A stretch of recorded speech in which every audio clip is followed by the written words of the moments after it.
सभ्य टीकेत. मनसेचा मुद्दा निघालाच तर मनसेमध्ये काल महत्त्वाचे नेते त्यांचे गेल्या वेळेला जे नगरसेवक होते संतोष धुरी त्यांनी सोडचिठ्ठी दिली आणि त्यांनी सोडचिठ्ठी देताना असं म्हटलं की एका प्रकारे मनसे ही शरण जाते की काय शिवसेना उद्धव बाळासाहेब ठाकरे पक्षाला आणि यामुळे खूप नाराज आहेत, संभ्रम आहे पक्ष कार्यकर्त्यांमध्ये. हा फक्त मनसेचाच प्रश्न नाही आहे, सगळ्याच पक्षांमध्ये असं दिसतंय की प्रचंड मोठ्या प्रमाणावरती नाराजी दिसते. आज संभाजीनगरमध्ये इम्तियाज जलील यांच्यावरती त्यांच्या कार्यकर्त्यांनीच हल्ला केला आहे. यावेळी MIMला संधी असल्याचं दिसतंय म्हणून तिकीट न मिळाल्यानं कार्यकर्ते नाराज झाले आहेत. त्यांना समजावणं MIMला कठीण झालं आहे का आणि या बंडखोरीचा फटका MIMला बसेल का? हे बघा, बंडखोरीचा फटका त्या त्या पक्षाला बसतो, पण तो बंडखोर कोण आहे आणि त्याचं वजन किती आहे याच्यावर ते असतं. आज इम्तियाज जलील यांच्यावर हल्ला झाल्यानंतर सगळ्यात पहिल्यांदा मनात काय येतं, म्हणजे आपल्याला राजकारण फॉलो करणाऱ्यांना माहिती आहे काय घडतंय काय नाही, आपण बातम्या पाहतो त्याच्या मागे जातो.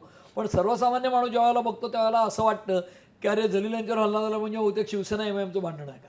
पण ज्यावेळेला हे लक्षात येतं की त्यांच्या कार्यकर्त्यांनीच हल्ला केलाय त्यावेळेला हा त्यांच्या पक्षांतर्गत मामला आहे आणि तिकीट वाटपातनं काहीतरी बेदिली झाली आहे हे लक्षात येतं.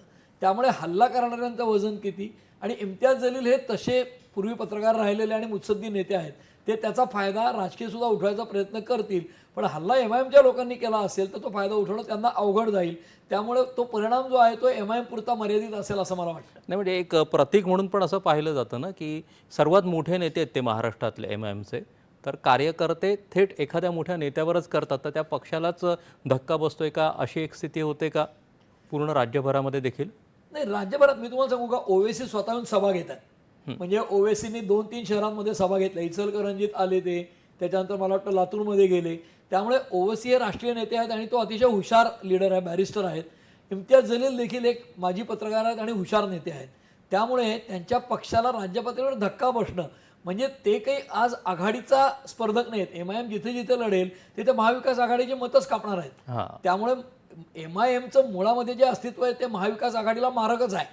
ते काय म्हणतात आम्ही आमची लढाई लढतो, म्हणून तर काँग्रेसने त्यांच्यावर कायम टीका केली की भाजपची बी टीम अशी.